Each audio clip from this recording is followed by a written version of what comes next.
I wish I learned more about money in school instead of studying all that useless stuff. I've seen messages like these on social media over the years. Personal finance is one of those topics we have to figure out on our own as we go through life, and it can be highly frustrating. This is why I wanted to explore what you likely weren't taught about money as a high school or college student, but really should know. Here's what college and high school never taught you about money that you need to know. I can't tell you how many times a YouTube family or friend has complained about how they learned nothing about finances in school. You have to figure out credit scores, mortgages, credit cards, investing, retirement planning, budgeting, affording a Friday night out despite soaring inflation, and career advancement, all on your own. You don't learn much about personal finance and money management as you go through the education system. You go from trying to get by as a broke college student to being thrust into the real world, where you suddenly have to worry about paying your bills, all while trying to balance saving for retirement with affording all the weddings you need to attend. Let's go over what every young person should learn about money right now that you probably won't learn in college or high school. Go to school, graduate, get a job, and retire with some benefits. That's the dream, right? Every school teaches students that this is the right path. The problem is this no longer works. 50 years ago, this financial path made sense. But now the tax, retirement, and legal systems have changed so much that what schools teach about money is outdated. We chose this topic because schools don't offer financial literacy classes. Times have changed, and if you don't want to be broke, you need to start learning about money now. Before we start, please give this video a thumbs up, subscribe, and hit the bell icon if you haven't already. We post informative content every other day that you won't want to miss. Now, let's get started. 1. The connection between emotions and money. Let's start with a key money secret that marketers and big brands know. 30% of what we spend is influenced by our emotions. Most people don't realize this. Often, our purchases are driven by how we feel.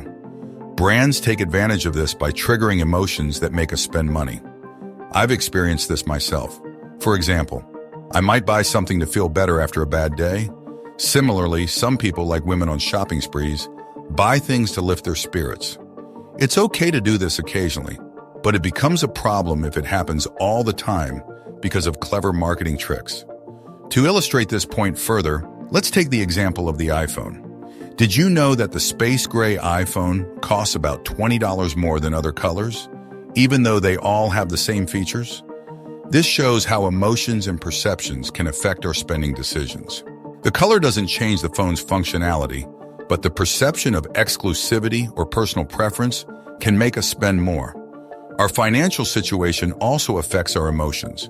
When we're broke, we're less happy than someone wealthy. Depression rates increase during recessions and financial crises. Financial stress can cause anxiety, sleeplessness, and a general sense of unhappiness. On the flip side, having financial security can bring peace of mind and a sense of well-being. This correlation between money and emotions is significant, but it's not something we're taught in school. Imagine how different our lives might be if we learned about money and finance from an early age. Understanding how emotions impact our spending and how our financial situation affects our well-being could lead to better financial decisions. If financial education was a standard part of the curriculum, more people would likely be happier and financially stable. Being aware of these emotional triggers and understanding the psychological aspects of spending can help us make more informed decisions. It's important to recognize when our emotions are influencing our purchases and to take a step back to evaluate whether we really need what we're buying. By doing so, we can avoid falling into the trap of emotional spending and work towards a healthier financial future. In summary, our spending habits are closely tied to our emotions, and marketers know how to exploit this to their advantage. Recognizing this can help us make better financial decisions and lead to greater overall happiness and financial stability. Teaching financial literacy from a young age could transform how we handle money and our emotional relationship with it. If you're ready to learn, let me know in the comments by typing, "I'm ready." This shows you're committed to solving your money challenges. 2. Let's talk about passive income.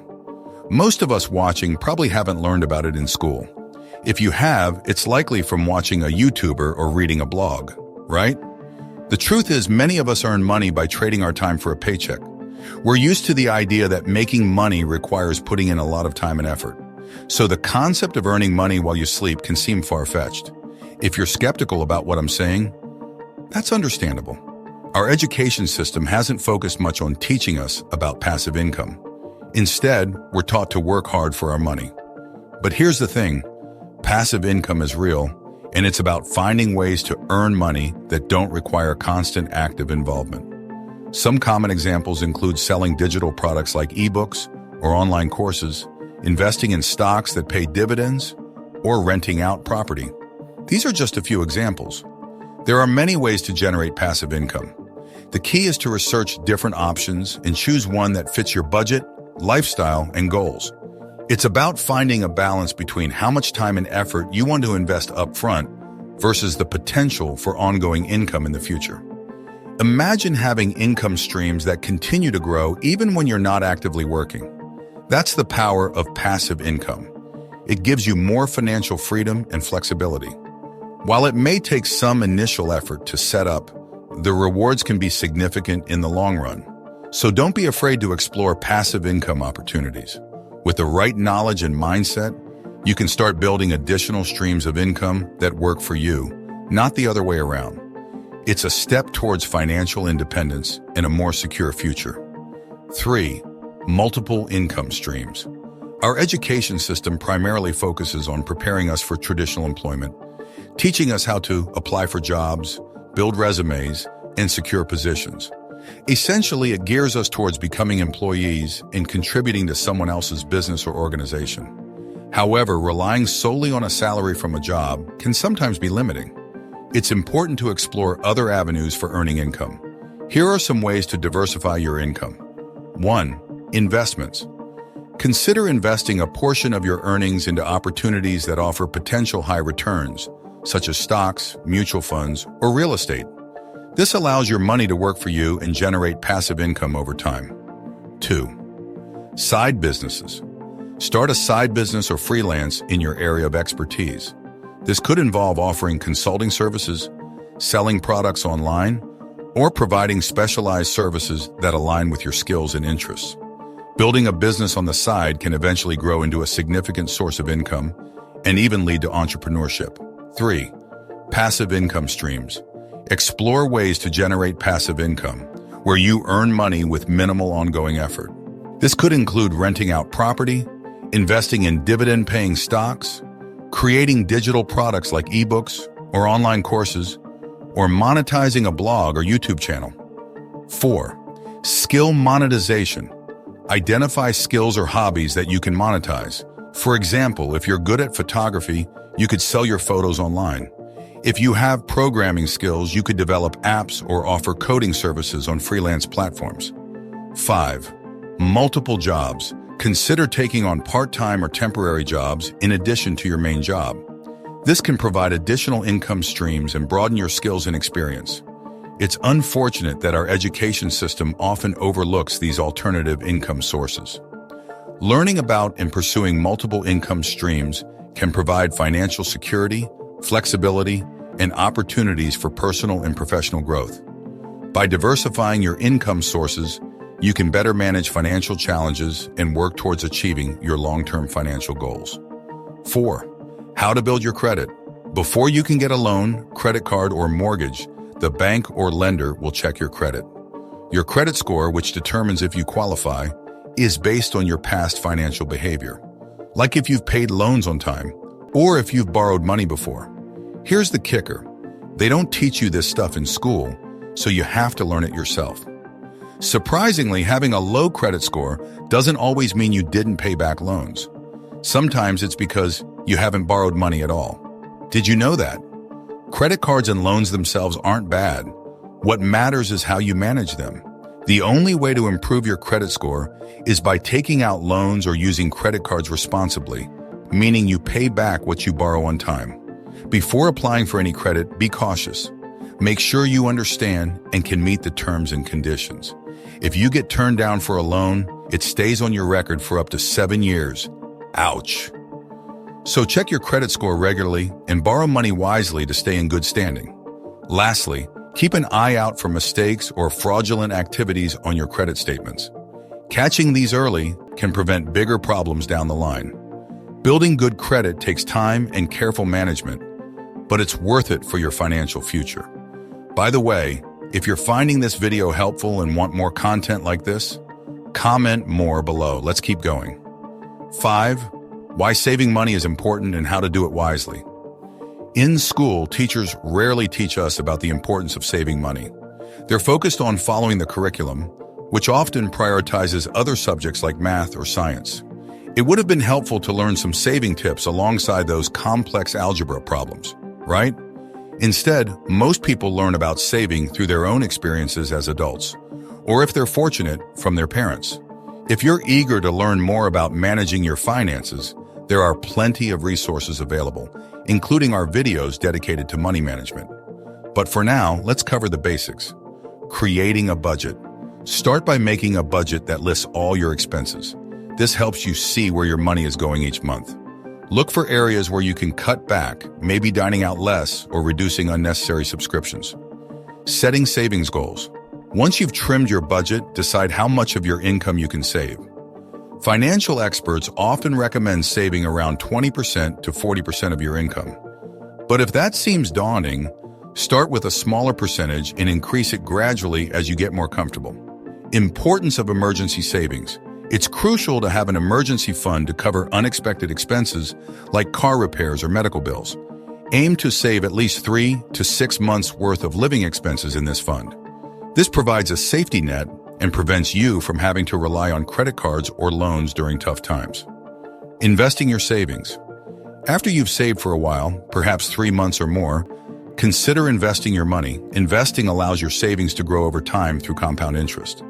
Our videos explain compound interest in detail, showing how even small investments can grow significantly over the years. Continued learning and improvement. Financial education doesn't stop here. Keep learning about different investment options, strategies to grow your money, and how to protect your finances. The more informed you are, the better decisions you can make for your financial future.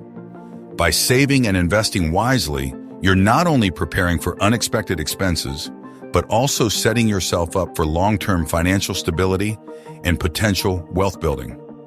It's never too late to start saving, and the sooner you begin, the more time your money has to grow. 6. Planning for retirement. Sadly, planning for retirement isn't something they teach in school. It's something you need to start thinking about as soon as you finish college. Many people have retirement plans set up through their workplace's HR department, but not everyone does. Having a solid retirement plan is crucial because it ensures you have financial support after you stop working throughout your life. If you don't plan for retirement, you might end up relying on family and friends for financial help, which can be challenging for everyone involved. It's important to look into pension programs and other retirement savings options as early as possible. The sooner you start investing in these programs, the more time your money has to grow and provide for you in the future. Planning ahead for retirement gives you peace of mind and ensures you can enjoy your later years comfortably. So start thinking about your retirement plans today to secure your financial future tomorrow. 7. Compound interest and its benefits. Compound interest is often described as one of the most powerful secrets of money. It's like a magical force that can significantly boost your savings and investments over time. Here's how it works and why it's so important to understand. Understanding compound interest. When you invest money, whether it's in stocks, bonds, or a savings account, you earn interest not only on your initial investment, but also on the interest that accumulates over time. This means your money starts to grow exponentially, with each period's interest being calculated on the total amount, including previously earned interest. Patience and long-term growth. The real magic of compound interest happens over the long term. In the beginning, the growth of your investment may seem slow, but as time goes on, the growth accelerates dramatically. This is because your money is not only earning interest on the original principal, but also on the interest it has already earned. This compounding effect snowballs over time, allowing your savings to grow much faster than if you were only earning simple interest. Example of compound interest in action. Let's say you invest $10,000 each year in an investment that earns an average annual return of 7%. In the first 15 years, your investment might grow steadily to around $300,000. However, over the next 12 years, that $300,000 can multiply to $1 million or more, solely due to the power of compounding. Starting early pays off. The key to maximizing the benefits of compound interest is to start investing as early as possible. The longer your money has to compound, the greater the final amount will be. This is why financial advisors often stress the importance of starting to save and invest for retirement or other long-term goals as soon as you can. Financial goals and compound interest. Whether your goal is to build a retirement nest egg, save for a down payment on a house, or fund your children's education, understanding compound interest can be a game changer. It enables you to set realistic savings goals and develop a disciplined approach to investing. Staying patient and persistent. One of the challenges with compound interest is that the initial growth may seem slow. It requires patience and discipline to stay committed to your investment strategy, even when you don't see significant gains right away. Remember, the real rewards come later as your investments continue to compound and grow exponentially. Educating yourself for financial success. By educating yourself about compound interest and its benefits, you empower yourself to make informed financial decisions. You'll understand why it's crucial to start saving and investing early, and how to leverage the power of compounding to achieve your financial dreams. In conclusion, compound interest is not just a mathematical concept. It's a strategy that can help you build significant wealth over time. Start harnessing its power early, stay committed to your financial goals, and watch your investments grow exponentially. 8. Well-being. Investing in yourself is the most valuable investment you can make. While it's crucial to invest in things like the stock market, investing in your own well-being and growth is even more important. Suze Orman understands that many people experience stress in their lives, and she particularly encourages women to prioritize taking time for themselves every day. She believes that by dedicating time and effort to self-care, you can improve your overall happiness and well-being. Orman's advice underscores the idea that nurturing yourself mentally, emotionally, and physically is key to living a fulfilling life. It's not just about financial investments, it's about investing in your own health, happiness, and personal growth. Taking care of yourself isn't selfish. It's essential for being able to handle life's challenges and enjoy its rewards more fully. So remember to carve out time each day to do things that recharge and rejuvenate you. It's an investment that pays lifelong dividends in your quality of life. 9. Let's talk about haggling. Haggling is like a secret language of the very wealthy. Think billionaires, not just millionaires. It's a skill that few people fully understand. The key rule is to never be afraid to negotiate.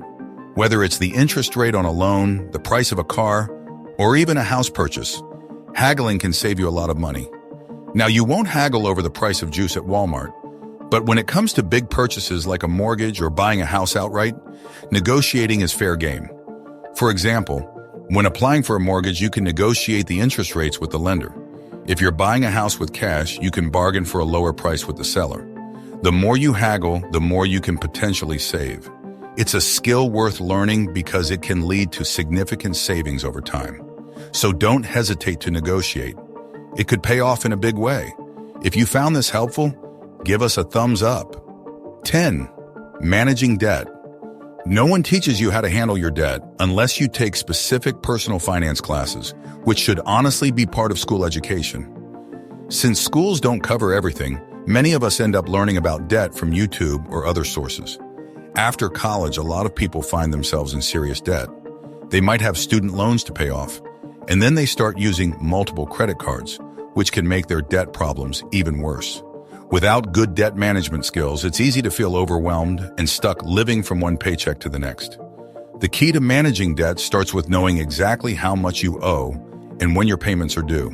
It's really important to always pay on time because missing payments can hurt your credit score and lead to extra fees. Also, it's crucial never to borrow more money than you can realistically pay back. If you want more tips on managing your finances better, check out our other personal finance videos. Learning how to handle debt responsibly can make a big difference in your financial well-being. 11. Importance of assets in wealth building. Assets are the key to building wealth. It's a crucial concept if you want to grow financially. Unfortunately, schools usually don't teach this stuff. There are two types of assets, ones that lose value over time, like cars, and ones that increase in value, like land and real estate. To become wealthy, it's smarter to focus on acquiring assets that appreciate in value. Being wealthy means having the freedom to control your time and lifestyle. The best way to achieve this freedom is by owning assets that generate income passively, meaning they make money for you even when you're not actively working. These assets could include stocks, rental properties, bonds, a profitable website, or a business. Once you accumulate enough of these income-producing assets, you move into the category of wealthy people. At that point, you may no longer need a traditional job, and you can have more control over how you spend your time every day. Thank you for watching and learning about these money concepts with us. If you found this helpful, please give us a thumbs up and share this information with friends and family who might also benefit. Have a fantastic day.